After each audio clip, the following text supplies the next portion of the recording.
First of all, thank you to all of you who attended our rally today. I am over the moon, feeling like we had a really great event today and some really great energy. Yes, yes. And I think, as I said several times, the beginning of what is going to be a powerful movement to save our city. What we're going to do right now is engage in an open air, open mic, open forum discussion and debate. So we want to encourage anybody out there, anyone in New York, whether you agree with us, disagree with us, if you're just curious, if you want to ask questions, please approach the mic right here. I'm going to ask you guys a favor. We've got these cameras on platforms here. If any of you step more towards us than that, where that microphone is, it's gonna block the camera view. So if you would please do me a big favor and just try to keep yourselves behind the microphone, all of you, not just the speakers. And from time to time, I might remind you, because people have a tendency to keep creeping forward, that's okay. We have signs out in front of you here. They have various slogans on the front and back. I may change them from time, because the ones on the one side are different than the ones on the other side. Feel free to ask us any questions you want. Feel free to ask about the signs. Feel free to, again, debate, disagree. We're here to have a productive and substantive conversation about New York City and Democrat socialism. With that, I will shut my big fat mouth and we will get this thing kicked off. Wait, does everyone want to reintroduce themselves again? Let's do that. Sure. My name's Maud Marin. I'm running for Manhattan District Attorney this year against Alvin Bragg.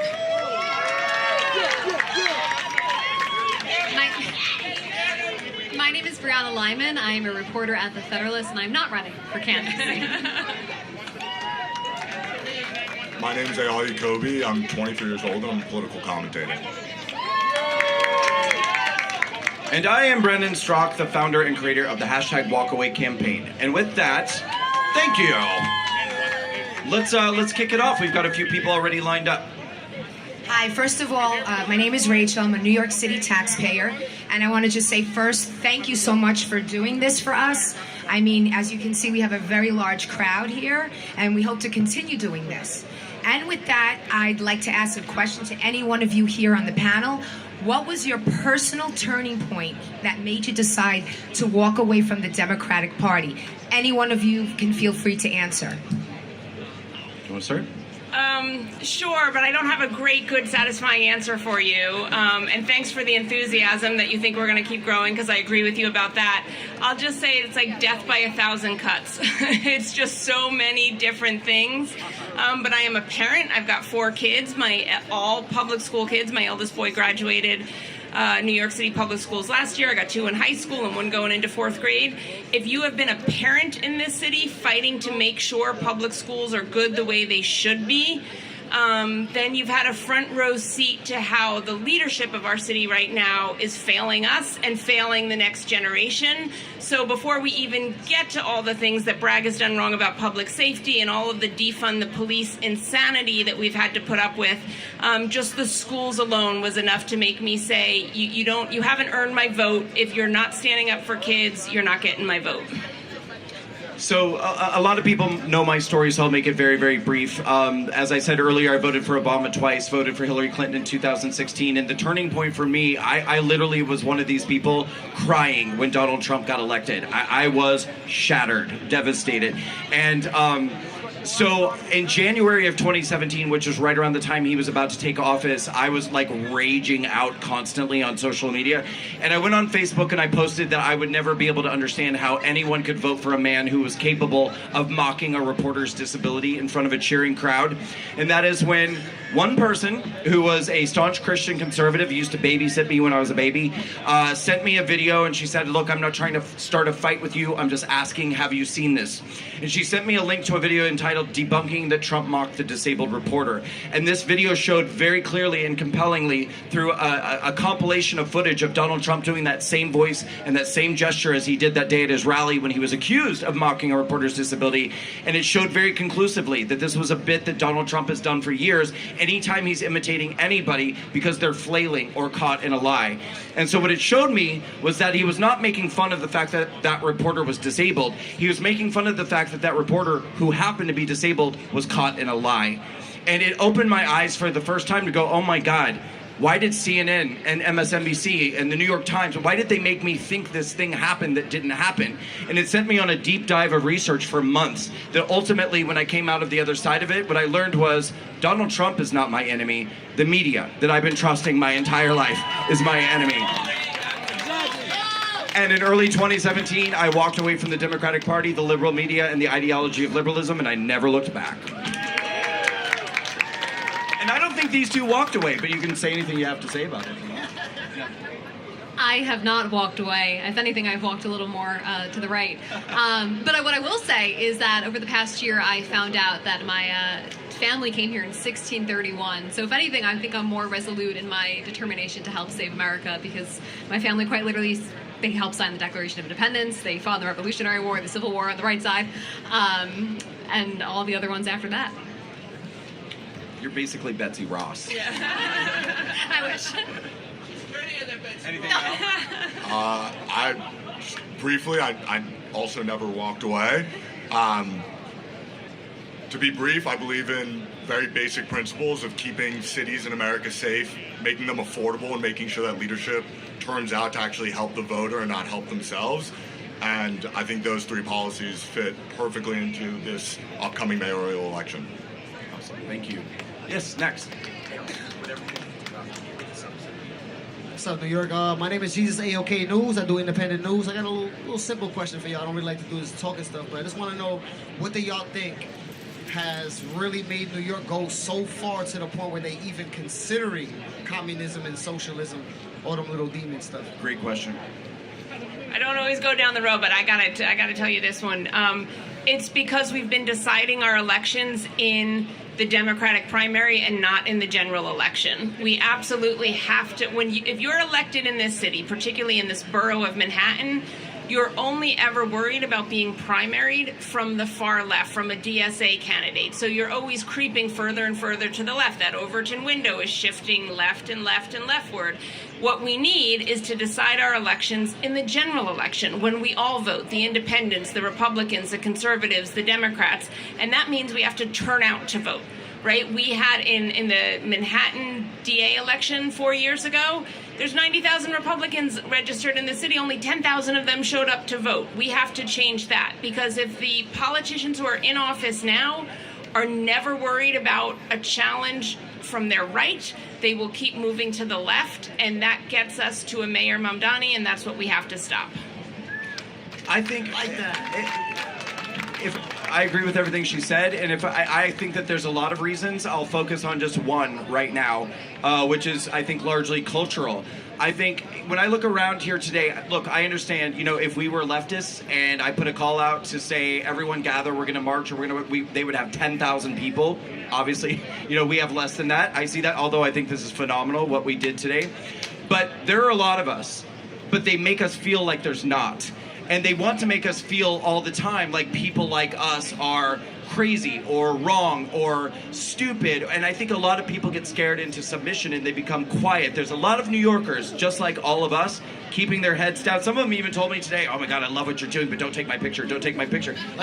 And because they've made people like us, and when I say people like us, I mean common sense, normal, moderate, good, solid ideas with policies that work.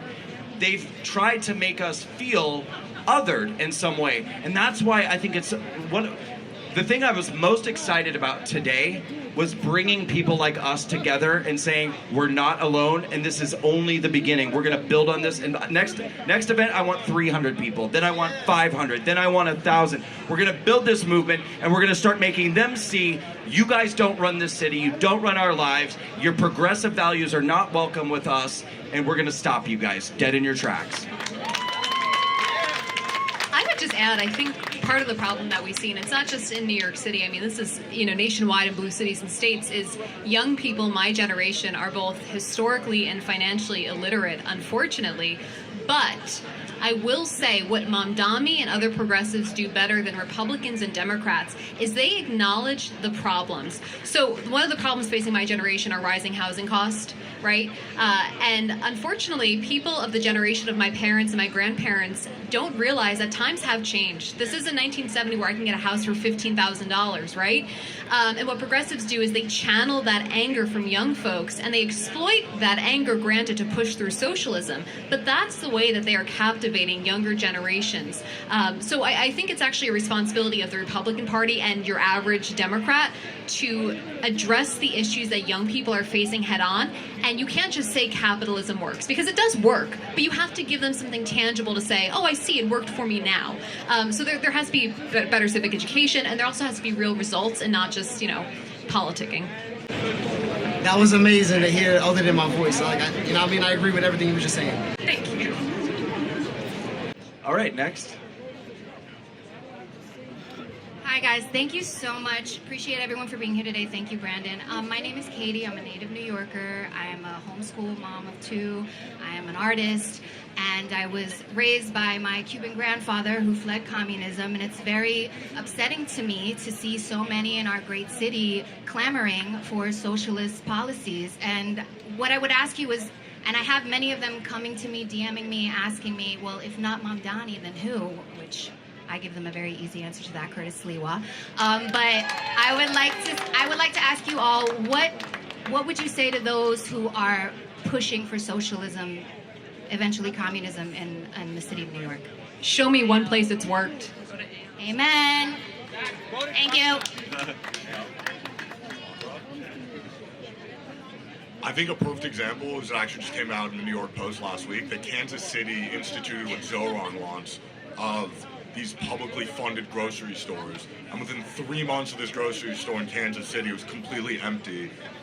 There was literally no food in it. And so I think when we look at this upcoming election, it's very easy to make promises that you'll have free housing, that you'll have free groceries, that you'll be able to afford an apartment, that you can tax the rich 70, 80, 90%. But what we've seen time in and time out is that it doesn't work and never works. And so it's easy, and I think this is where the other candidates have to step up a little bit, that it can't be Zoran bad, me good. It has to be, why is Zoran bad? And it can't just be that his policies won't work. It has to be, these are why my policies will bring back affordable housing in New York. This is why my policies will bring back that our grocery stores are affordable, that you can walk outside, that you can take the subway without being fearful of someone attacking you. And so I think the other candidates, it's really on them right now to state the case, specifically to young people, as to why their policies will help them, and simultaneously saying, not Zoran's policies are bad, why are Zoran's policies bad? I would add to that too, that I feel like so many people in this country really didn't get like the ABCs, I think, of politics and civics and things like that. And I don't, I don't mean that as a slam on people. In a lot of ways, I think we think it doesn't affect our everyday lives, but I do believe there are a lot of people, particularly if you're young. I mean, if you're newly out of high school, if you're 18, 19, 20 years old, I mean, you probably are in a phase of your life where you still think things like, well, the government can just print more money. Like, why shouldn't the government pay for everything? They can just print money, and they can, no, really, I mean, I think a lot of people too, and they don't look beyond what happens next after you get everything for free. Okay, great. Like, if someone came to me and said, like, hey, I'm going to pay for your house for you, and I'm going to pay for your groceries, wonderful, great. The answer is yes, I'll accept that offer. What they don't tell you, though, is what happens next is that you end up in food shortages, subpar medical care, housing and squalor, things, cities under collapse, poverty, death. People don't look beyond what happens in the immediate, so I think we need to do a better job of educating people about, like, look, this might feel good for like a year or two or something, but it has catastrophic consequences. We have to think beyond the immediate and teach people that. You're welcome. Hello, my name is Nicholas. I have a question. My team's open. Sorry. Thank you. One of you has addressed raising price for everything, especially in my generation, Gen Z. I mean, I worked for like 8 months and I can't afford a rent for like a month. So things like the 2008 financial crisis were caused by capitalist greed, specifically the bundling of dangerous mortgages in order to further the American housing market, which created a bubble in housing. So why should we trust capitalist motives again to bring down the price of housing when they have done nothing but raise the bubble, created the housing crisis, and eventually created the 2008 financial crisis in the past years? Thank you for stepping up and asking that. Yeah, I really appreciate that. And I think what you're talking about in part is the subprime mortgage lending crisis that started in the early 90s. That is not a function of capitalism. I would argue that's a function of corporatism, which is not capitalism. Capitalism at its core is simply that you are an individual in a market and you have consent to sell, buy, persuade someone to do those other things. When you talk about the cost of housing, to blame the rising cost of housing on capitalism, I think disregards a lot of things that do raise the price of housing. So for instance, mass migration does drive up the cost of housing, especially in cities like New York City, right? Rents go up. Why? When you have an influx of hundreds of thousands of people to a place, it's a basic supply and demand that we're talking about here. Obviously, it's going to drive those costs up. So there's a lot of stuff to talk about to blame the cost of housing. It also happens to be the fact that America does not produce as much as she should. We do import a lot of stuff. You know, when you encourage people to domestically produce materials to build a house, eventually that does drive it down because we have a free market system. But when you're engaging with other countries in the free trade that we do right now, you aren't necessarily always driving down the costs. You are negotiating tariffs. Think of how often we've been ripped off. Brandon, you look like you want to add on to this. No, I was transfixed with what you were saying. I know. Someone else take it. I can ramble on this. No, please go on. Okay. How old are you? I'm 15. Wow. Okay. All right. Yes. Thank you so much. Do you follow politics to some degree? Yeah. If you were able to vote in November, who would you vote for mayor? I would vote for Zoran Mamdani. You'd vote for Mamdani? No. Let him. Yeah. No, this is really good. No, Can I say one thing? One thing, I do think the housing. First of all, I'm impressed that you know about the 2008 housing crisis. You know the sort of politics behind the subprime mortgage problems. But I'll say this: Mamdani's promise to freeze rents is a promise he can deliver on for a small number of people. But that same promise, you know, for rent-controlled or rent-stabilized apartments, that same promise will jack up the price of apartments and of rent for everybody else for whom he does not have the authority or the legal ability to lower them. If you want to look, Eyal mentioned Kansas, I'll go a little further afield and mention Argentina. And Javier Milei, the president of Argentina right now, has gotten rid of the government controls in Argentina, and guess what? The price of housing has gone down throughout Argentina, and the supply has gone up because of what Brianna was talking about, how capitalism works with supply and demand. And what we need in this city is to make it so that landlords who right now would rather keep their apartment off the market because the government has put their hand on the scale so hard that it's actually not worth it to them to rent, right? Think about during COVID. If you were a small landlord, say you owned a building with 5 units or something, the government said people don't have to pay rents anymore, but the landlords still had to pay their mortgage, they still had to pay their water, they still had to pay electricity, they still had to pay insurance. So you start to put those small landlords out of business. You're interrupting the way capitalism can work to deliver abundance and affordability to a population. So it's not really my area of expertise, Eyal, you should talk about this instead of me, but I just want to say that the promises on their face only apply to a small number of people, and they create hardship for everybody else. May I respond to that? Sure. Okay, so you said that the freezing of rent would drive the price of rent up around the city.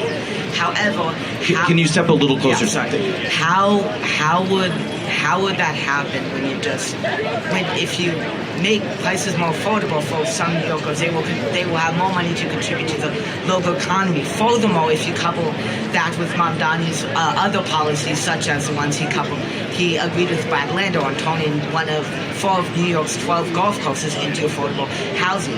These policies combined will create a higher supply of housing, therefore bringing down the cost of housing. So how on earth will that fail? How will that fail? If you're stabilizing apartments, you're freezing rent, you're building more housing. Why wouldn't that work? First off, I'm honestly extremely impressed by you. 15 years old knowing all this is pretty incredible. So decoupling the idea of the 2008 subprime mortgage loans argument, because I don't think it has much relevance to capitalism versus socialism. I think it much has to do with corporate greed than anything else, and then we would get in the rabbit. Capitalism enables corporate greed. Yeah, and then we could get down the rabbit hole of socialism enables government greed as well. Yes. So it's going to be it's not going to be relevant. But in terms of freezing rent specifically, because that is, I guess, the crux of your argument, is I think the best example of this, especially when it comes to low-income neighborhoods, and if you look at, I forget who mentioned the question before about why are so many people voting for Zohran Mamdani? If you look at the demographics of who voted for who, it was college-educated, upper-class voters that voted for Zohran Mamdani, and the working class, specifically lower class, that voted for Cuomo. And the reason that is because when you freeze rents, and you mentioned that building affordable housing, you're talking about coupling policies together. Well, let's also couple his green policies that he's trying to institute as well.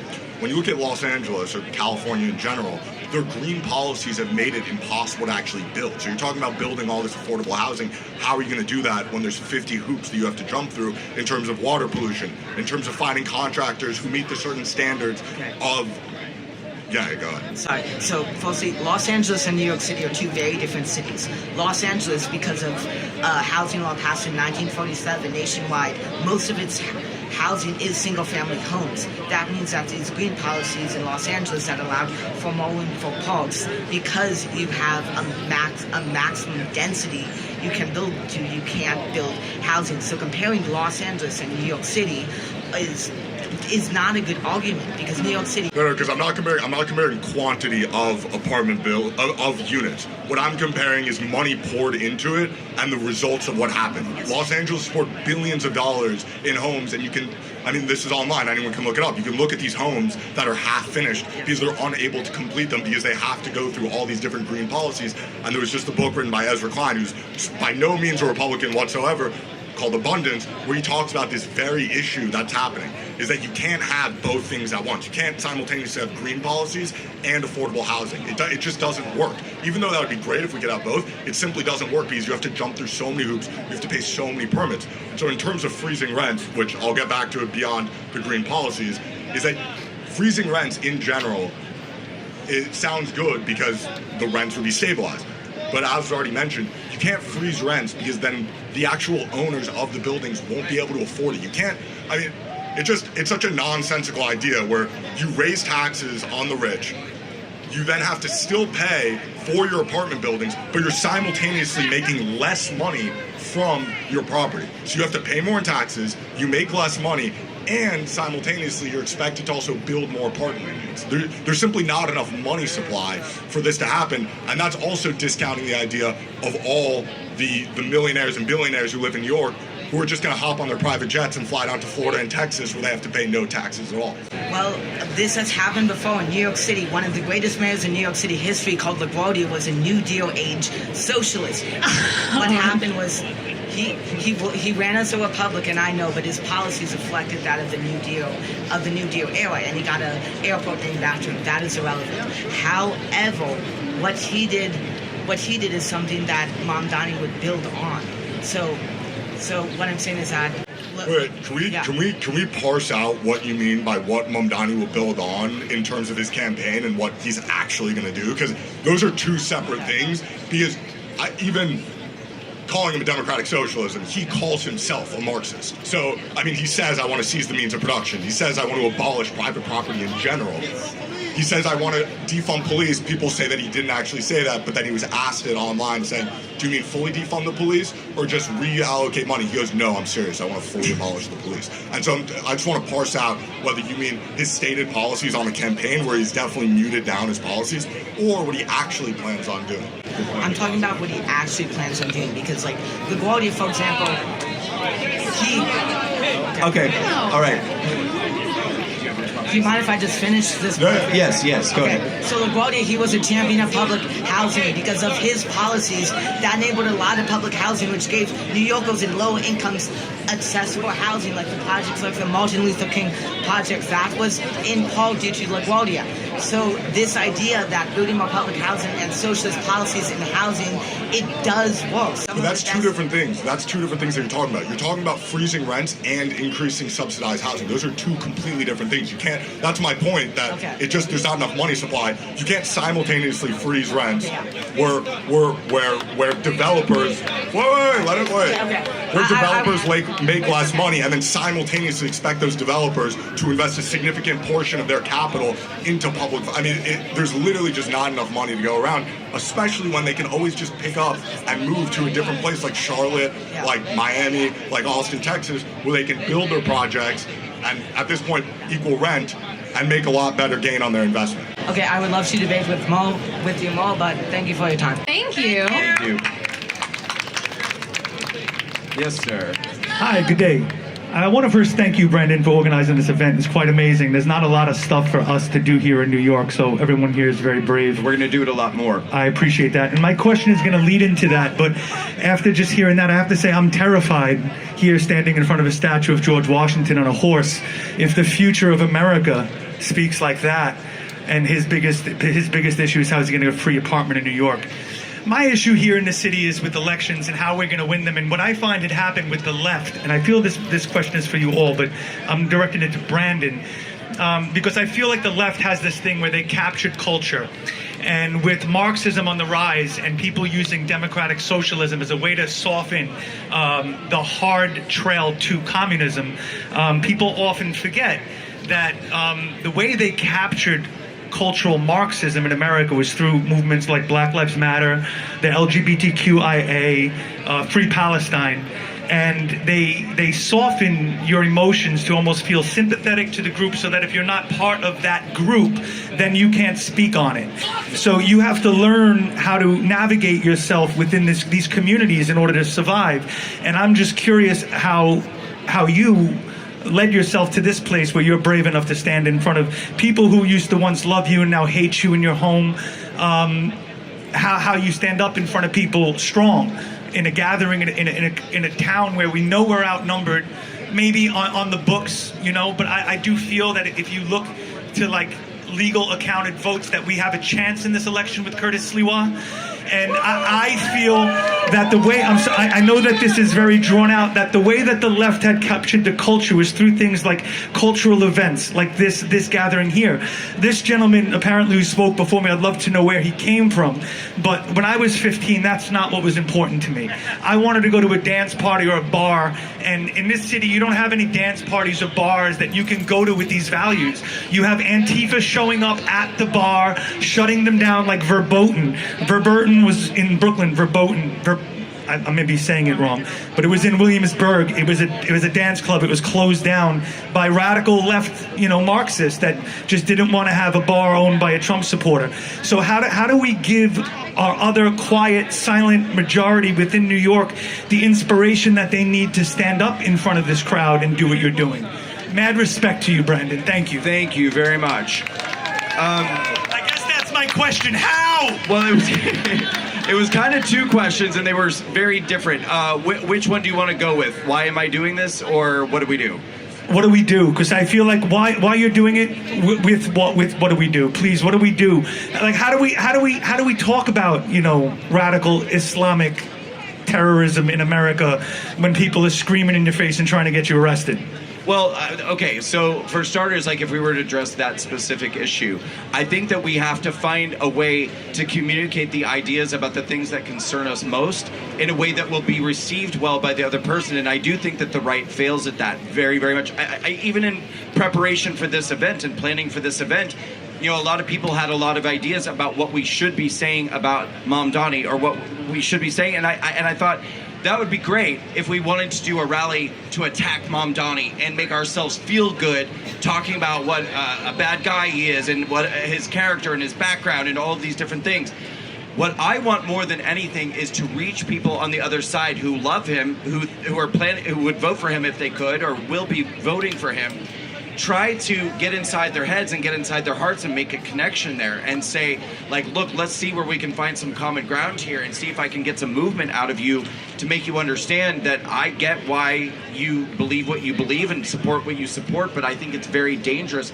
That's what I'm trying to do. So I think that we need to sometimes take a step back and remind ourselves, are we communicating because we want to convince people that we're right? Or are we communicating because we want to change hearts and minds? And I think if the answer is the first, you're not going to be successful at swaying a lot. Look, there's a lot of very prominent conservatives who are very popular and they get tons of views and clicks. But I look at the work they're doing and it makes me feel good sometimes when I watch it, because they make liberals look stupid. But I'm like, there's not a single liberal who just changed their mind because of the way you just treated them or talked to them. I think that we need to do a better job of conveying our ideas in ways that demonstrate that what we believe in is kind, it's compassionate, it makes people's lives better, it makes people safer, and it provides an environment where people can thrive. And I think if we do a better job of explaining who we are and what we're about, I think we can, you know, you're not going to win everybody over, but you can win more people over. And the second part is that we just need to keep doing stuff like this more and more and grow it, show them that we are more than what they think that we are. And every day they're interacting with people like us who believe what we believe, and we're perfectly normal, just as much a part of the culture as they are. I don't know, does anybody else want to add to that? Okay. Yeah. And let's just take a moment real quick to remind anybody who's passing through. We are the WalkAway campaign. We are here today to do a rally against democratic socialism. This is our open air, open mic conversation, debate. You can come up here and ask questions. I'd love to hear if there's anyone here who plans to support Mamdani, who is supporting the Democrat Socialist movement, or has any questions about what our signs are, what they mean. Please come up and approach our microphone. We're very friendly. We'd love to talk to you, but it's open to everybody. Very simple question for the entire panel, or you can answer it individually. What do you think New York City would look like if our NYPD, these great officers out here right now, were disarmed? That's my question. What would New York City look like if the NYPD were told to put down their weapons? What would the city look like? I think it would look like a lot of European countries right now, where crime is skyrocketing, where women don't feel safe anymore walking down the street. I think that we would see surging rape, murder, robbery, and I think that we'd be essentially turning our city over to criminally minded people. And it's not lost on me that most of the defund the police crowd are the first people to call 911 the second that they feel like they're in danger and say, oh my God, get a police officer here to help me. So this ridiculous movement to defund the police and try to suggest that we're just going to police ourselves and somehow self-govern our law and order system it's ridiculous, and we can't have it. Yeah, I'll say on the hypocrisy front, I'll say that I would like to see the politicians who support defund the police give up their private security details. I'd like to see the politicians who support congestion pricing get out of their driver-driven cars and take the subways that the rest of us have to take. I think I'd like to see some of the politicians that impose on us their ideologies live with the consequences, because you know, then I think they'd come up with much better solutions. Just quickly, the reason for the question. Mr. Mamdani is on the record 4 times saying he would disarm the NYPD. So think long and hard about that. I agree with Brandon and with Maud. Anyone else wants to answer this? If you go to London, the police are disarmed. When you call them, they show up with a whistle, like it's a basketball game. and they expect the person who's raping you, robbing you, or hitting you to stop because they blew their whistle. It doesn't work. That is what Mr. Mamdani wants to bring to New York. And mark my words, I predicted 7 months ago he would win the Democratic nomination. He will do that if he's elected. So think, all you Mamdani supporters, think long and hard what it would be like if these officers were disarmed. You would not be able to walk down the street. Castro took the guns, Mamdani will take all the guns. Agreed. Thank you so much, sir. Yes. So what I want to say is that for me, I'm just the third generation of my family outside of slavery. I'm incredibly proud to be an American, and I'm incredibly proud of all that my community went through just to have our freedom. For me, socialism is a path to slavery. Agreed. I will not go down that path quietly. Do you have a question? We'd like to encourage you to stay, please, and have a conversation with us if you would. So what I realize is that so many people, working class, middle class people, do not vote at all. They're not engaged in the political process. And that's why we have sometimes very extreme candidates to the left. What would you do to encourage more people to vote and to get engaged? Well, let me just say one thing. First of all, thank you so much for everything you just said. And I'm going to say that it's not just the Bronx. I live in Lower Manhattan, and my taxes have gone up, and the quality of my neighborhood has gone down. It's less safe, it's less clean, it's less wonderful. And it definitely, we are living in the sort of tail of de Blasio's bad decision-making, because it has a long tail and a long impact. I think many people here agree with you. This is about socialism being, sort of exactly the wrong path. But I'll say this: I am one of people feel so frustrated by the fact that not enough people go out to vote and that not enough people are activated. But I'll say the hopeful thing about this 2025 election is, I don't think, and I know Brandon is a great persuader, and it's super important for him to do it, but I don't think we have to persuade a ton of people to vote against Mamdani or his bad policies. I think we have to get people out to vote. I think there's tons of New Yorkers like you and me who know how bad these policies are, because we see it in our neighborhoods and we see it. So we have to do the hard work of getting people to get out to vote. Talk to your neighbors. Make sure they're registered. Talk to the people in your building. Talk to the people you work with. Make sure everybody can get someone in addition to themselves out to vote. And so we don't have to fight to persuade people. We have to make sure they come out to vote. I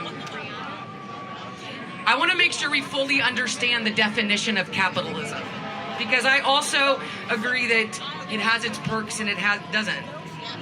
So first, capitalism is an economic and political system in which a country's trade and industry are controlled by private owners or for profit. Socialism is an economic and political system where the people collectively own or control the means of production rather than private individuals or corporations. It's characterized by social ownership and aims for a more equitable distribution of wealth and resources, often through government or community control. And then in the in-between, what bridges us all together is our art. And so for me, there's a poem that's been standing out, and it's the most difficult part of helping the poor is not calling for the hungry to be fed, but for the wealthy to be content. And when I talk to you about survivors of childhood trauma, we're looking at mental health disorders that include people pleasers, relationship fears, and that allows space for, even in the nonprofit. I come from corporate America as well as nonprofit America, so I've existed in both and I see it. But what does it look like if we stop going to these extremes or lacking any action one way or the other? What does that bridge begin to look like? Because you can't house people if you can't heal people. You cannot employ people if you cannot heal people. And the only way for people to heal self is from within, but it takes a village, right? Can you focus it into a specific question? Yeah, so when you're talking about all of these commitments and reasons why you don't like socialism, I own a business with a focus on mental health. These women and individuals have no access to mental health services. I have an employee right now spiraling because her landlord is taking away her housing. She's lost her doctors and has no access to her medication, and now her mental health has gone and lost it all, right? So what's the goal here with the mental health and sustainability efforts to actually make it work? So if I'm understanding your question correctly, and please everybody stop screaming at her so she can finish. If I'm understanding your question correctly, it is, what do you say, because it sounds like Socialism or Zohran Mamdani is offering a solution to people who suffer from mental health? Like, how do I'm you actually not in support of him at all. I'm actually walked away from all political parties, but what I'm hoping So it's like, how for, do you get help for these people? Not just that, but where's the balance behind your promises? Like, I want to believe in these commitments so bad, but if you're not talking about sustainable efforts, then all of these are just these empty promises and more cycles again and again and again. Look, in the same way. This is going to sound harsh, but the function of government is not to provide mental health services. In a republic government, which is what we live in, a republic so government. If we're allowing for if we're taking away abortion and we're telling these mothers to conceive babies and children, we're not telling them to conceive. No one forces you to have sex. I was born of rape and I was adopted. That's a different story. That's I was born of rape and I was adopted at birth, and that adoptive family abused us. Yes. So you're not considering the anomalies that exist, that the government is responsible. And at what point, if these kids are becoming adults, who becomes responsible when nobody did anything then?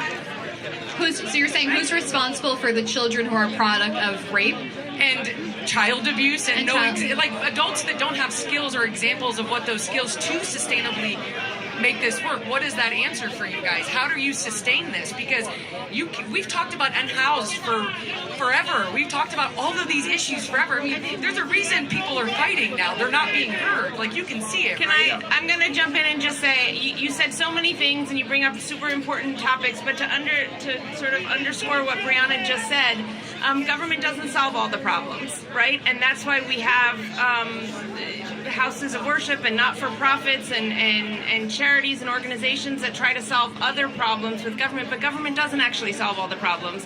I want to say something to what you said earlier. We're going to have to move on to the next person, but you read the definition of socialism, you read the definition of capitalism. Socialism sounds great. I mean, I think that's why so many young people hear it and they think this is wonderful. Everybody's going to be taken care of and everyone's going to, nobody's going to go hungry, and that sounds wonderful. The simple reality is there's nowhere in the world where you can look and say, hey, look, socialism or communism did what it said it's going to do. Everybody lived. Can I please finish? I'm saying we let you speak. It doesn't work, and the people that push it in societies that have rejected it never want to actually point out where socialism has worked and been successful. We are going to go to the next rejected. question. Resistance creates sorry, divide. but it's never been fully tried. It's just really too tired a response. Go ahead. It seems to me that there are a lot of Jewish identifying people here. And I think, Let her speak. And nobody ever said that Jews don't have the right to exist. Democrat socialists do not think that, and Zohran never said that. I think your fear here is of anti-Semitism. I think your fear here is of anti-Semitism, which without doubt, anti-Semitism is on a rise. However, being for Palestine, which Zohran is not the same as being anti-Semitic. It's not. It's simply not. So wait, what's your question? Let her go, let her have it. My question is, why do you confuse Zohran being so anti-Israel when he has literally said that Israel has the right to exist? The only reason you are saying that he is not for Israel is because when he was asked where's the first place you would go after you get elected, he didn't say Israel, and all the other candidates did. He said he would stay in New York for the people of New York. We're not running for the mayor of Tel Aviv. You were running for the mayor of New York. Okay, let her, excuse me. Ma'am. From the Jordan River to the Mediterranean Sea, I am very fucking educated. Guys, ma'am, thank you for coming up here and speaking. You didn't answer my question. I'm about to. I'm thanking you for coming up and answering. The first thing I would say is Zohran Mamdani, only up until... Please say his name right. Zohran Mamdani. Right. There you go. I said that right the first time. There you go. So, anyway. Not to mention that you guys talk so much about anti-Semitism. Everyone here just spewed Islamophobia, and that doesn't matter to you guys. No one here did. Okay. Nobody here did. That guy talked about how Islam talks about killing Jews. I guarantee you have not read the Quran. I have read all 3 books. Okay, but nobody here said that, just so you know. All right, just to start with your question, and then I'm going to let him take it over. Please stop. First and foremost, it wasn't until recently that he said that he would, quote, discourage the term globalize the intifada. So when people call him anti-Semitic, they're referring to a term globalize the intifada, which is inherently anti-Semitic. That's a problem. What is the intifada? I mean, it's a... You want me to go? No. Do you know when the first intifada happened? Are you gonna let me speak? You said everyone. Shh. Okay. First of all, you're saying he's not running for the mayor of Tel Aviv. Zoran Mamdani is currently in Uganda. He's not in New York City. Yeah. So, Why? are you gonna let me speak? So in terms of where are people gonna be? Are they gonna be in New York City? Let her speak. Relax. In terms of where people are gonna be, Zoran Mamdani was in Dubai 3 months ago and is now in Uganda. He has spent 60% of his time not in Albany as a state legislator. So in terms of you saying, in terms of you saying he's not the mayor of Tel Aviv as this complete red herring, which is just nonsensical to say, the current person that we're talking about literally is not in the United States of America and will be in Uganda for the next month. Can I finish? Next, you're talking about that the reason people say he's anti-Semitic is because he didn't say that he would visit Israel for the first time. The reason people say he's anti-Semitic is because on October 8th he released a statement condemning Israel for the October 7th massacre. The reason people say he's anti-Semitic is because he himself, during the Arab Spring, supported the Muslim Brotherhood. The reason people think that he's anti-Semitic is because he was on the streets on October 13th protesting Israel just 5 days after the massacre. He's someone that was on the streets chanting for a globalized intifada. He's been on the streets, let me finish. He's been on the streets with people adjacent to him wearing Hamas headbands. So for you to say, to nitpick, I mean, we could argue the semantics of whether globalized the intifada is anti-Semitic or not, sure. But for you to come up here and just completely lie to all these people, saying that the reason that people say that he's anti-Semitic is because he said he wouldn't visit Tel Aviv is disingenuous at most and evil at best. Your argument is based...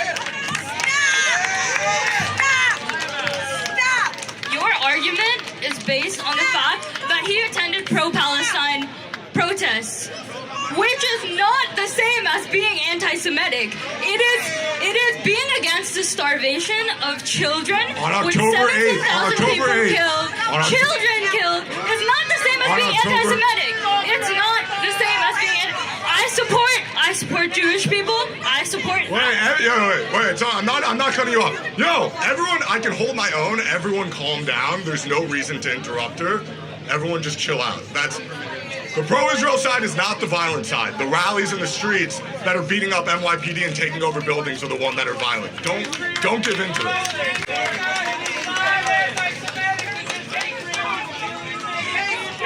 All right, everybody calm down, please. Did you have more you'd like to say, or can we move on? Well, yeah, he didn't answer my question. Why do you associate being pro-Palestine with being anti-Semitic? It's simply not the same thing. It is not the same thing. No, it's not. You're seeing a live stream genocide in front of your eyes, and you're calling me a colonizer, knowing damn well I know you don't know shit about the history. All right, I know you don't know shit from the 1900s. I know. Calm down. Okay, all right, everybody calm down. These two are going to have a conversation. Go ahead. All right, just to respond in terms of whether or not I said that Zoran Mamdani, why is anti-Semitic, I just gave you a litany of reasons that he was. That's Number right. one, you saying really condemning Israel on October 8th is not a valid criticism. I'm not finished because there's a long list of these things. Is going to rallies on October 13th where people are wearing Hamas headbands. Do you agree that Hamas is an anti-Semitic organization? How does he control what other people wear? I'm at a pro-Palestine. I'm at a pro-Palestine protest. Someone is wearing a Hamas headband. Is that me? I'm here to talk about what's right. If I'm at a rally and the person standing next to me is wearing a Nazi flag and I don't step away from the rally, I'm probably at a Nazi rally. Agreed. Number one. I'm not done. Number two, okay, globalize the intifada. You asked what it is. There were two of them. I know, because my parents lived through them. During the Intifadas, buses were blowing up at Do you know every the year single the day. first Intifada I'm not happened? done speaking. I just got up here and told everyone to stop interrupting you, and every time I say something, you immediately interject with a follow-up question. You let me finish or not? Okay, perfect. Where there were bus bombings day after day. There were stabbings in the streets. Thousands of innocent civilians died. And you talking about you caring about Palestinian lives, you would condemn the Intifada. Because what was the response from bus bombings? It was Israel going in and actually putting a stop to the terrorism, which also resulted in thousands of Palestinians dying. So if you actually cared about Palestinian lives, you would condemn Hamas unequivocally, because what has led to this war, it is Hamas attacking Israel. I'm not done. You said that the reason that we all think, or I personally think, I'm not going to speak for anyone else, that Zoran Mamdani is anti-Semitic is because he wouldn't visit Tel Aviv, and that Tel Aviv isn't the 6th borough of New York. Interesting that you came up here to talk about the mayoral race, and you immediately spoke about Israel. You're wearing a Free Palestine hat. I mean, do you not see the irony right now of you saying that Israel's not a 6th borough when you come up here and the first thing you ask about is Israel? Why don't you talk about housing? Why don't you talk about affordability? Why don't you talk about groceries? There are many signs here. I'm here to focus on that last one. The Jews have a right to exist because they do. I fucking agree. They do. I think You don't even know how Hamas was created, nor you know how the IDF was created. how about this? Does this still have to do with Zoran Mamdani in New York City, or does it have to do about your political stances?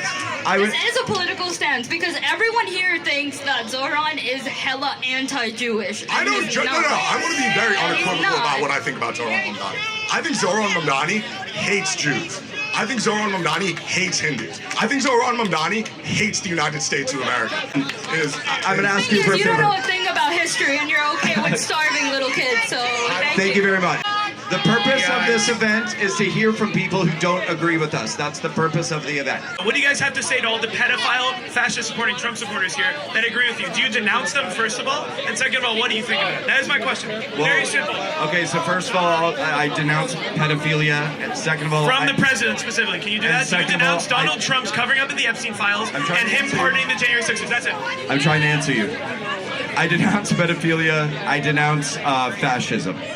If you're going to come here and create the argument that Donald Trump is a fascist or a pedophile, you need to present us with examples of how to substantiate that accusation. Okay, would you like me to?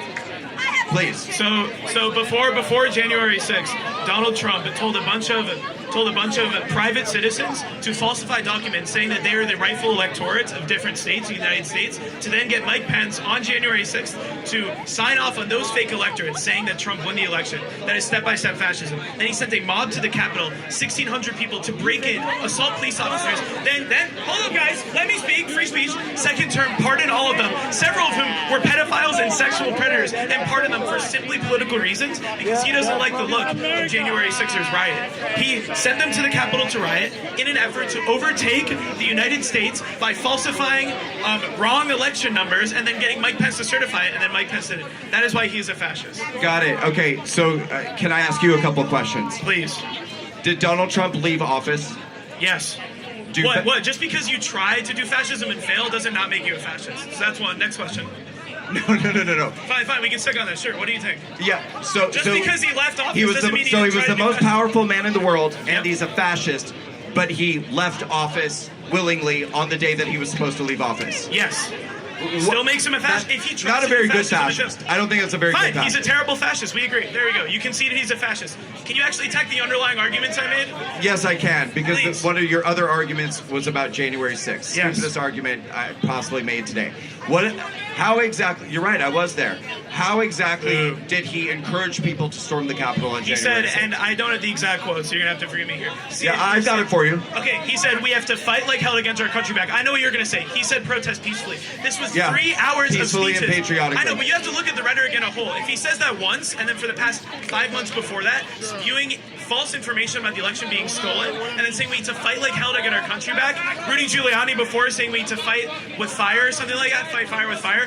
Obviously, Trump supporters are ignored. The one time in the 3-hour speech and the 5 months before that, of him saying peaceful protesting. So the 2020 election was, in fact, one of the most corrupt elections that There's we've no ever evidence had of that. in this Rudy country. Giuliani got his.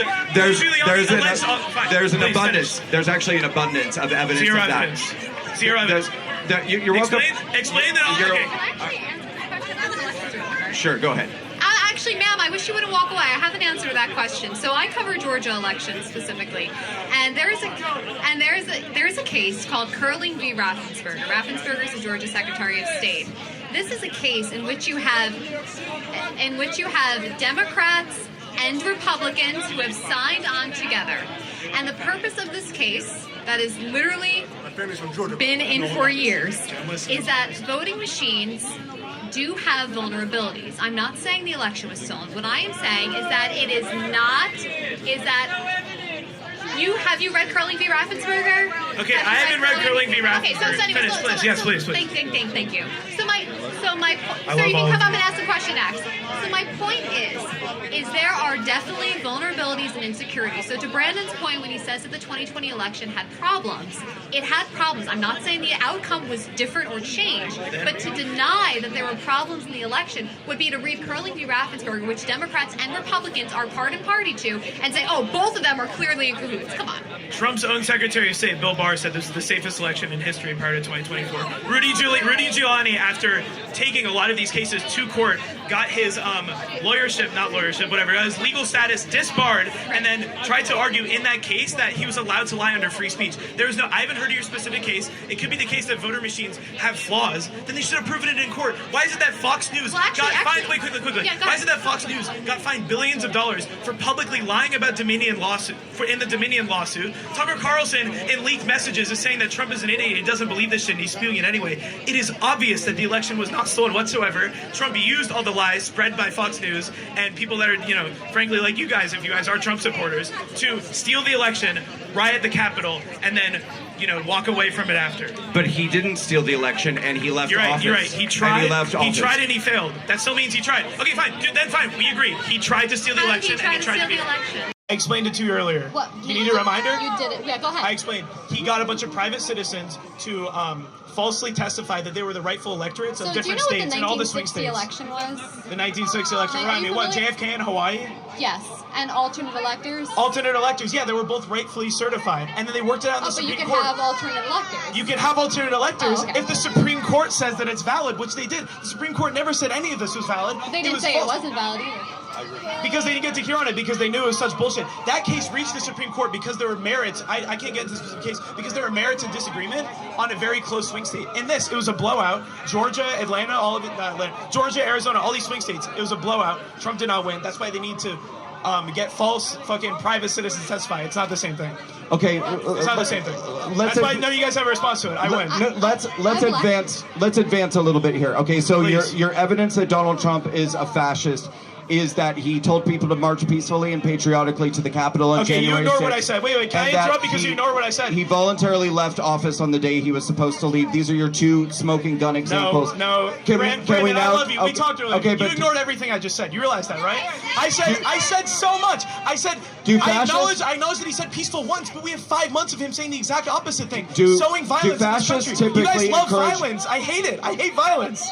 Really? Are we the ones who cheered on Black Lives Matter? I don't support Black Lives Matter. Because we were the people saying back the blue. We were not the people saying defund the police. Okay, we were not the I'm ones not either. cheering on You're the violence talking of to Black me. Lives Matter I don't or support Antifa. violence in BLM. We're not the party of Antifa. Okay, you're talking to me. I don't support Antifa, and I denounce all the violence that occurred on BLM. Now answer my... Okay, well, you don't get to separate yourself out from your group. Of course I do. I denounce it. Kamala Harris. Okay, can I say one thing quickly? But I really would like to hear about the pedophile. How are we pedophile supporters? Epstein, under oath, said that Trump was his best friend for 10 years. Pam Bondi promised the Epstein files. Trump covered it up. And now Ghislaine Maxwell is considering getting pardoned and leaving the rooms after in the fucking government with mysterious boxes. Trump is saying to forget about it. I don't know about you guys. I don't support pedophiles in this government. Really? Why won't Trump release the Epstein files? Well, so Jeffrey Epstein is your character witness in your argument. Say that one more time. I couldn't. There's a lot of free speech advocates screaming at me. Sure. So Jeffrey Epstein is your character witness in your evidence.